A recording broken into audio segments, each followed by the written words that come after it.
Selamat pagi, apa kabar pemirsa TVR Parlemen dimanapun Anda berada. Berjumpa lagi dalam program TVR 09 bersama saya Alfat Rizky dan rekan saya. Tentu saja bersama saya Anggun Oktarini, dan dalam 30 menit ke depan pemirsa kami akan sajikan kepada Anda sejumlah berita nasional khususnya dari sudut pandang DPR RI sebagai referensi Anda dalam memahami dinamika politik, ekonomi, sosial, dan budaya yang ada di Indonesia. Dan pemirsa TVR Parlemen, inilah TVR 09 selengkapnya.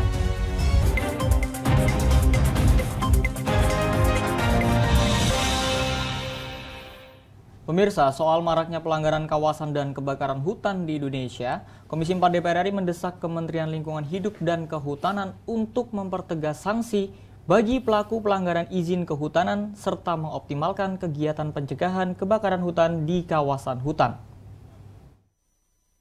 Terkait maraknya pelanggaran kawasan dan kebakaran hutan di Indonesia, Komisi 4 DPR RI meminta Kementerian Lingkungan Hidup dan Kehutanan untuk mempertegas sanksi bagi pelaku pelanggaran izin kehutanan. Menanggapi hal tersebut, anggota Komisi 4 DPR RI Dwi Tarya Gunadi mengatakan, hingga saat ini implementasi penegakan hukum bagi perusahaan yang melanggar izin kehutanan hanya bersifat sanksi administratif. Yang ketiga, sanksi administratif terhadap pelaku pelanggaran izin kehutanan tidak membuat efek jera selama ini, Bu, karena sifatnya hanya administratif. Untuk itu, fraksi Gerindra meminta KLHK membuat aturan yang tidak berhenti di pencabutan izin, tapi harus meminta pertanggungjawaban hukum pada perusahaan izin yang dicabut. Sementara itu, Ketua Komisi 4 DPR RI Sudin menambahkan, perlu adanya persiapan alat pemadam di kawasan hutan dan taman-taman nasional guna pencegahan bencana kebakaran. Sudin meminta agar pencegahan kebakaran hutan bisa dioptimalkan. Ayo, saya masih mengingatkan, tolong bantu saya, sekali lagi tolong bantu saya, taman-taman nasional disiapkan alat pemadam. Mungkin nanti di Agustus atau September ini kan pancaroba masih bisa aja terjadi kekeringan yang mengakibatkan kebakaran. Kalau sudah kebakaran, untuk rehabnya itu kan membutuhkan biaya yang besar sekali, lebih baik disiapkan pencegahan daripada pemberantasannya. Komisi 4 DPR RI mendorong agar semua program yang dilaksanakan KLHK dan Badan Restorasi Gambut bisa menjaga kualitas pokok hutan dan lingkungan hidup, serta meningkatkan ekonomi terutama bagi masyarakat di kawasan hutan. Dari Senayan, Jakarta, Vinita, TVR Parlemen melaporkan.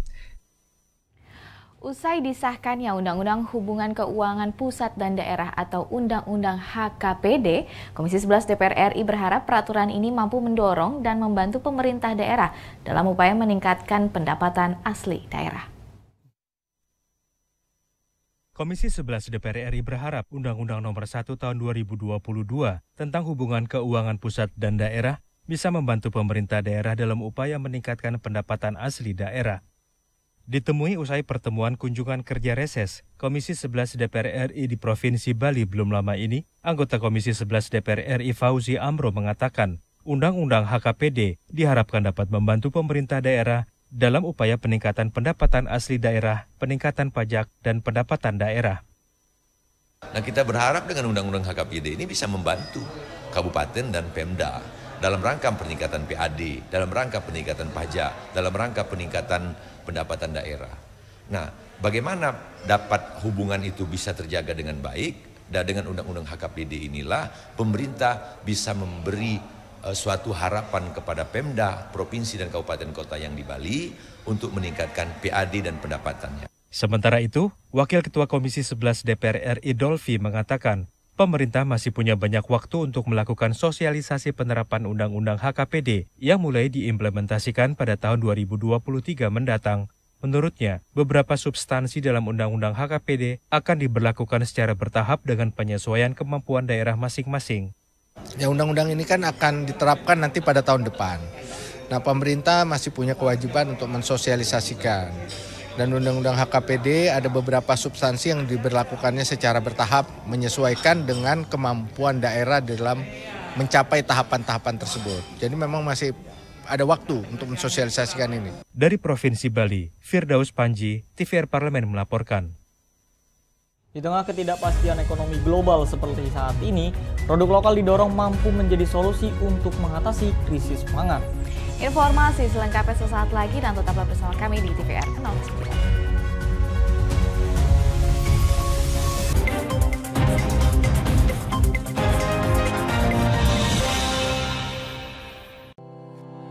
tugas dan fungsi DPR RI sangat penting bagi negeri ini sebagai pengemban amanat rakyat.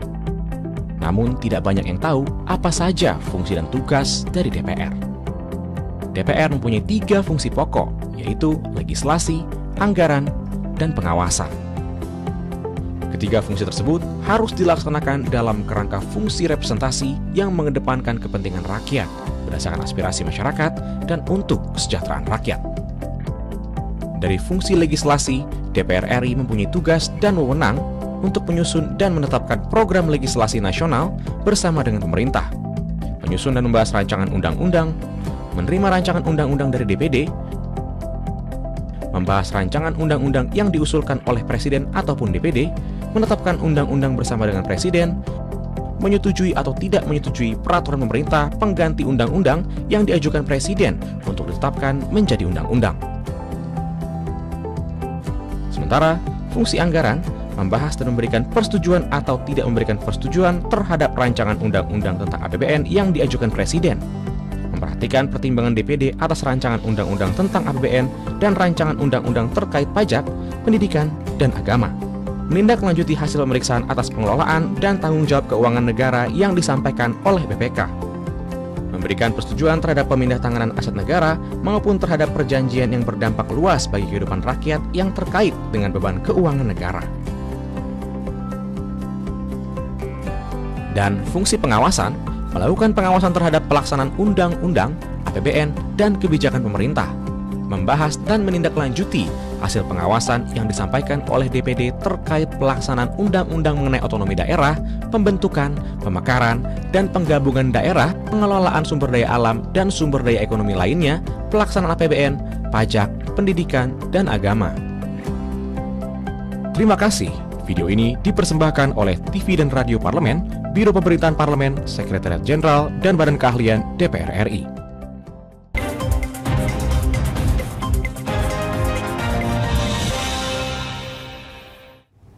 Terima kasih pemirsa, Anda masih bersama kami di TVR 09. Pemirsa, di tengah krisis pangan yang melanda dunia akibat konflik Rusia dan Ukraina, Komisi 4 DPR RI meminta masyarakat mulai beralih mengkonsumsi produk lokal. Hal ini sebagai upaya untuk mewujudkan ketahanan pangan. Di tengah krisis pangan yang melanda dunia akibat konflik Rusia dan Ukraina, Komisi 6 DPR RI meminta masyarakat mulai memproduksi dan beralih menggunakan serta mengkonsumsi produk lokal dalam upaya mewujudkan ketahanan pangan.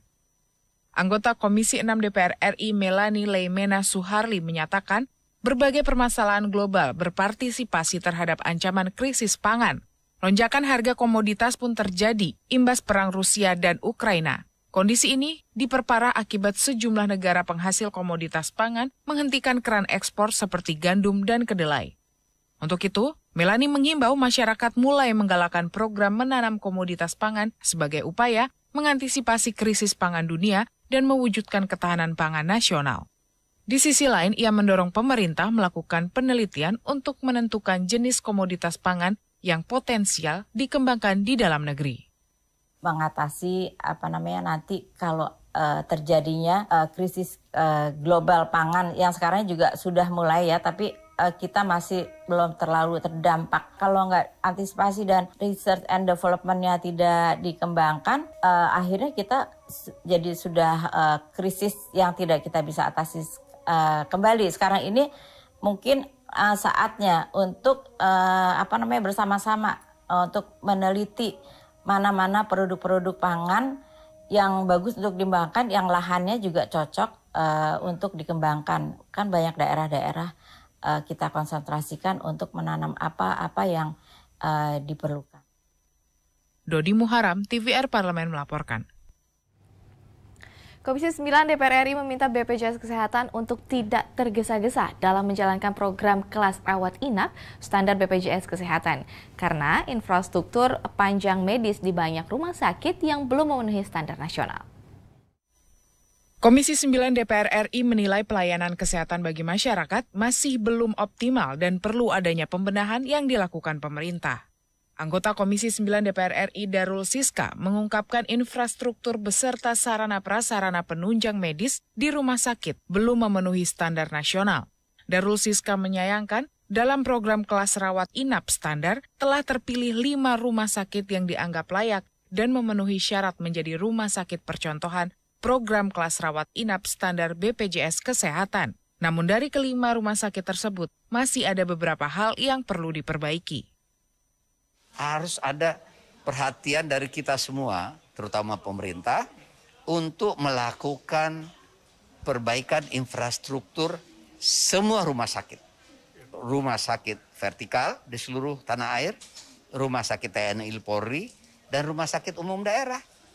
Dan sampai kepada puskesmas-puskesmas.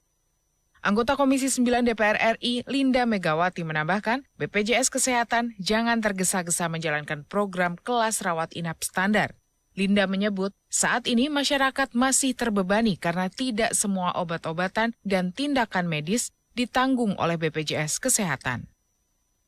Jadi ya kalau bisa mohon di-preparekan masalah obat-obatannya juga yang benar, yang lebih bagus lagi lah ya. Maksudnya yang tidak membebankan lagi kepada masyarakat. Atau kalau emang ini mau diberlakukan, kris ini, ya tolong preparasinya lebih dimatangkan lagi. Oki Zulindra dan Helmi, TVR Parlemen melaporkan. Beralih ke informasi selanjutnya pemirsa, pemerintah mulai menjalankan vaksinasi booster kedua bagi para tenaga kesehatan.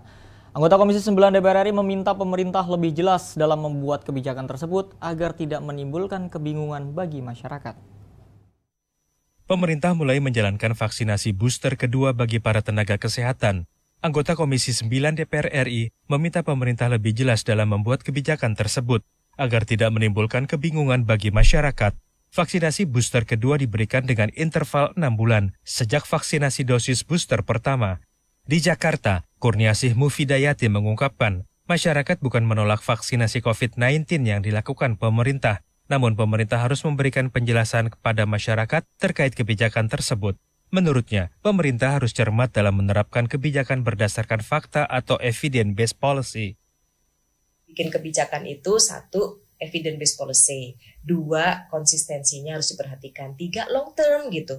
Jadi jelas, ini sebenarnya vaksin ini mau seperti apa? Mau seperti vaksin influenza yang setiap tahun harus diulang misalnya kayak gitu.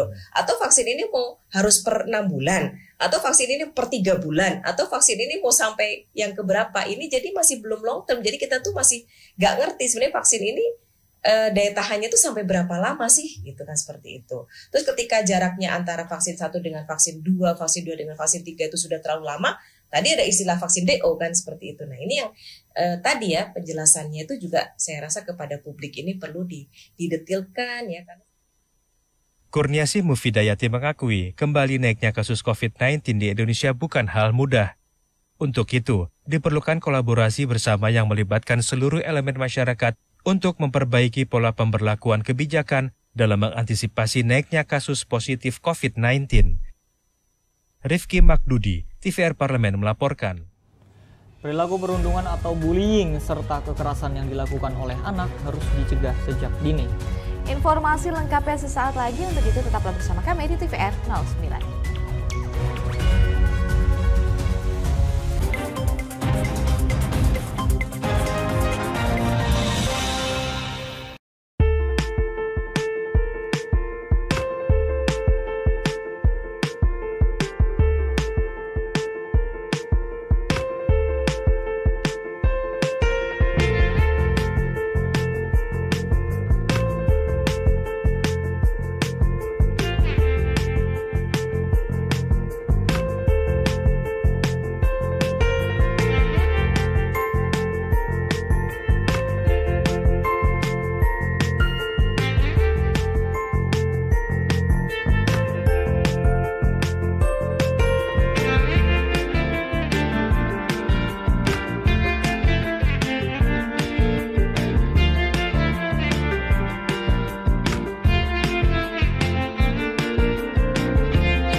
Virus corona menjadi perbincangan dunia. Beberapa negara sudah terjangkit. Ribuan orang di Indonesia terkena virus ini. Kita perlu antisipasi dengan melakukan hal berikut. Cuci tangan dengan sabun dan antiseptik. Gunakan masker atau penutup mulut saat bersin dan batuk. masak telur dan daging hingga matang. Hindari kontak dengan hewan, tidak saling berjabat tangan, tidak berinteraksi dengan penderita. Jika memiliki demam tinggi, batuk, pilek, gangguan pernafasan, sakit tenggorokan, dan letih lesu, segera periksakan ke dokter. Waspada virus corona, cegah penyakit sejak dini. Dipersembahkan oleh TVR Parlemen, Biro Pemberitaan Parlemen, Sekjen dan DK DPR RI.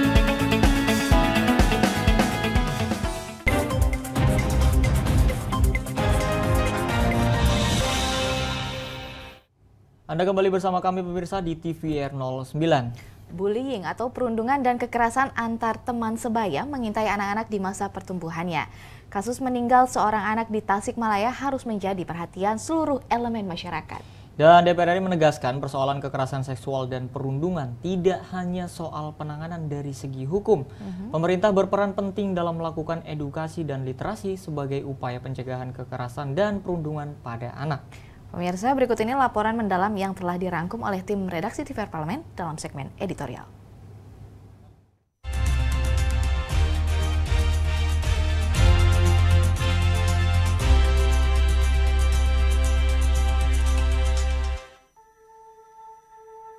Dunia anak adalah dunia bermain. Meski terlihat menyenangkan, dunia anak usia dini ternyata tidak seaman kelihatannya. Bullying atau perundungan dan kekerasan antar teman sebaya mengintai anak-anak kita di masa pertumbuhannya. Efeknya bisa sangat berbahaya karena pengaruh perilaku tersebut bisa berdampak ke mental anak hingga usianya dewasa. Bahkan, jika disertai kekerasan fisik, bisa menelan korban jiwa. Belum lama ini, jagat media sosial digemparkan oleh meninggalnya seorang anak SD di Tasikmalaya, Jawa Barat yang meninggal dunia karena depresi setelah mengalami perundungan oleh teman-teman sebayanya. Dalam keterangan pers peringatan Hari Anak Nasional 2022 di Istana Bogor 23 Juli lalu, Presiden Jokowi mengecam keras hal tersebut. Menurutnya, segala jenis perundungan ataupun kekerasan pada anak tidak bisa dibenarkan. Menjadi tanggung jawab kita semuanya untuk memagari agar tidak terjadi lagi. Tapi memang bukan sesuatu yang gampang. Tapi asalkan kita bersama-sama, masyarakat, guru, pendidik, orang tua semuanya bekerja, saya kira akan sangat mengurangi. Dikutip dari data box.katadata.co.id, Komisi Perlindungan Anak Indonesia atau KPAI mencatat, ada 1.138 kasus anak yang dilaporkan sebagai korban kekerasan fisik dan psikis. Kasus tersebut meliputi penganiayaan mencapai 574 kasus, kekerasan psikis 515 kasus, pembunuhan 35 kasus, dan anak korban tawuran 14 kasus.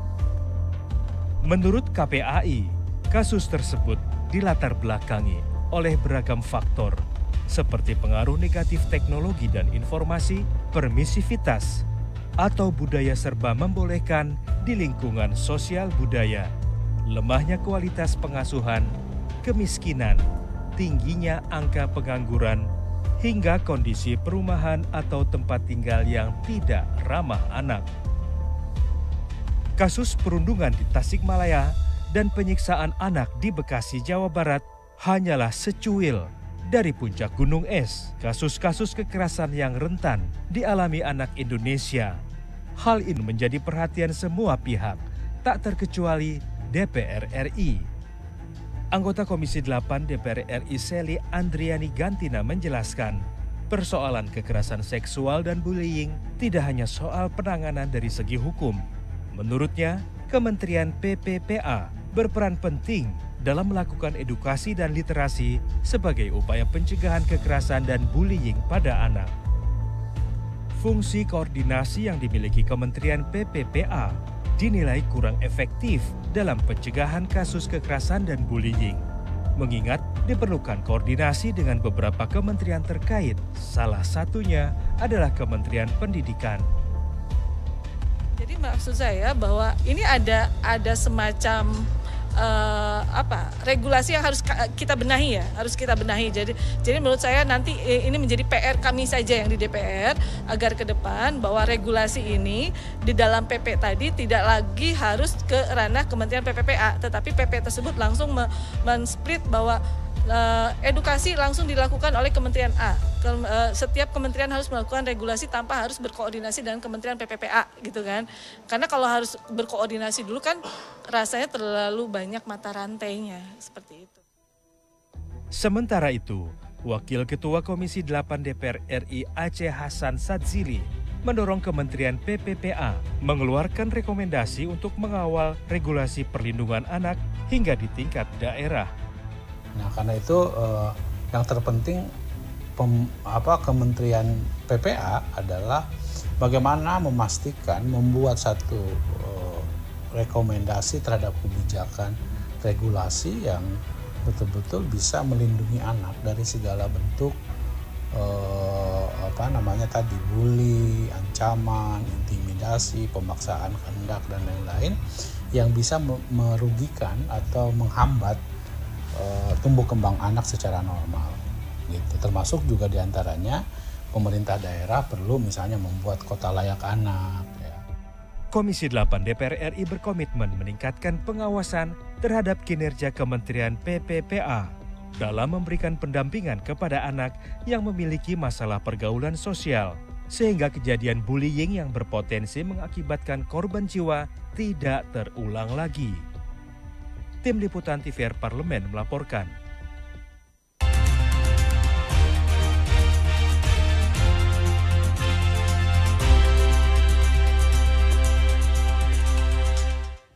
Pemirsa, Istana Bogor selain menjadi kediaman Presiden Republik Indonesia, juga memiliki museum kepresidenan yang disebut dengan Museum Kepresidenan ala Balai Kartirti. Dan informasi lengkapnya sesaat lagi. Untuk itu jangan kemana-mana, tetaplah bersama kami di TVR 09.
Ingat selalu protokol kesehatan dengan melakukan 5M.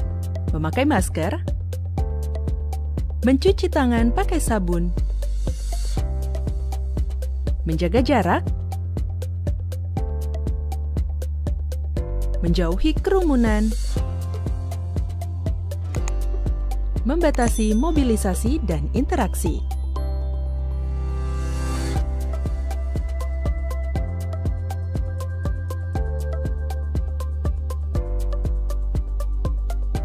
Dipersembahkan oleh Biro Pemberitaan Parlemen, Sekretariat Jenderal DPR RI.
Terima kasih pemirsa, Anda masih bersama TVR 09. Di bulan Agustus ini Indonesia akan menginjak usia ke-77 tahun kemerdekaannya. Dan selama Indonesia merdeka, kita telah dipimpin oleh 7 orang presiden. Nah pemirsa, setiap presiden memiliki warisan yang diberikan untuk memajukan Indonesia. Dan untuk mengenang jasa presiden, pemirsa TVR Parlemen nih bisa mengunjungi Museum Kepresidenan Balai Kirti yang letaknya di Komplek Istana Kepresidenan Bogor. Dan berikut liputan lengkapnya dalam segmen Intips, informasi dan tips untuk Anda.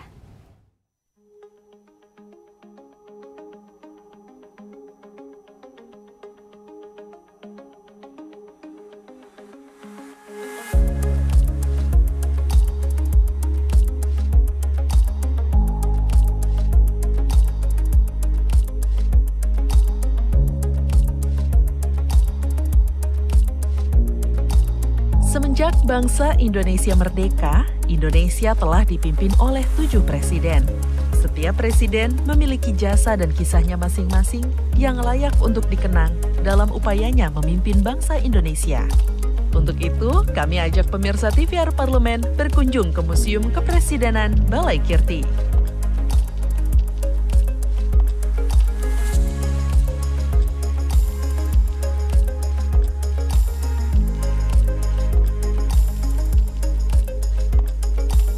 Museum Kepresidenan Balai Kirti yang terletak di Kompleks Istana Kepresidenan Bogor dimanfaatkan untuk menyimpan rupa-rupa sejarah perjalanan Presiden Indonesia.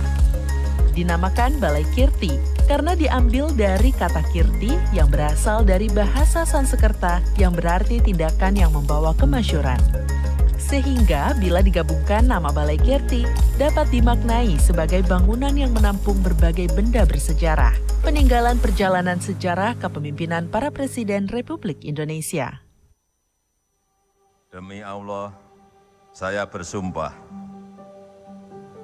akan memenuhi kewajiban Presiden Republik Indonesia dengan sebaik-baiknya dan seadil-adilnya, memegang teguh Undang-Undang Dasar dan menjalankan segala undang-undang dan peraturannya dengan seluruh-seluruhnya, serta berbakti kepada nusa dan bangsa. Gagasan dan hasil karya presiden-presiden merupakan cerminan peradaban suatu bangsa yang harus diteruskan kepada generasi muda dan masyarakat. Museum Kepresidenan Republik Indonesia Balai Kirti berfungsi sebagai wahana rekreasi dan edukasi untuk memperoleh informasi dari sajian memorabilia serta visual dari para presiden Indonesia. Sehingga pengunjung bisa menghayati, mengapresiasi, dan meneladani jejak langkah serta prestasi yang telah dicapai oleh masing-masing Presiden Republik Indonesia selama masa baktinya. Museum Kepresidenan Balai Kirti memamerkan berbagai koleksi dan informasi penting terkait dengan karya dan prestasi Presiden Republik Indonesia. Museum Kepresidenan RI Balai Kirti merupakan salah satu unit kerja yang berada di bawah Direktorat Jenderal Kebudayaan, Kementerian Pendidikan dan Kebudayaan. Letak museum berada di kawasan Istana Kepresidenan Bogor, Jawa Barat dengan luas area mencapai 3.000 meter persegi.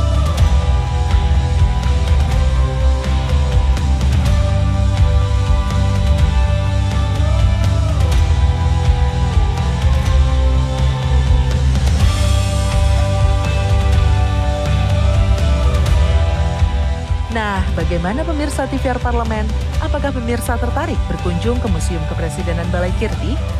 Yuk kita kenang jasa-jasa dan kisah dari para pemimpin bangsa Indonesia. Semoga bermanfaat dan menginspirasi ya.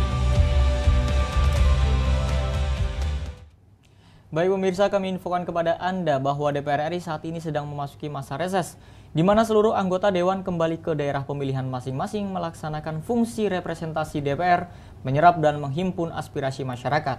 serta menindaklanjuti dan memberikan pertanggungjawaban kepada konstituen di daerah pemilihannya. Sejumlah agenda dan program DPR RI dapat Anda saksikan secara langsung di TVR Parlemen melalui kanal utama, kanal komisi, dan kanal alat kelengkapan Dewan yang dapat Anda akses di tvr.dpr.go.id. Dan pemirsa TVR Parlemen, demikian TVR 09 edisi pagi ini. Kami ingatkan untuk tetap waspada pada persebaran virus COVID-19 dan tetap patuhi protokol kesehatan. Segenap kru TVR Parlemen yang bertugas mengucapkan terima kasih telah menyaksikan TVR 09 pagi hari ini. Saya Angga Noktarini dan tentu saja rekan saya Syalfat Rizky. Sampai bertemu kembali di TVR 09 besok pagi. TVR Parlemen, referensi Indonesia.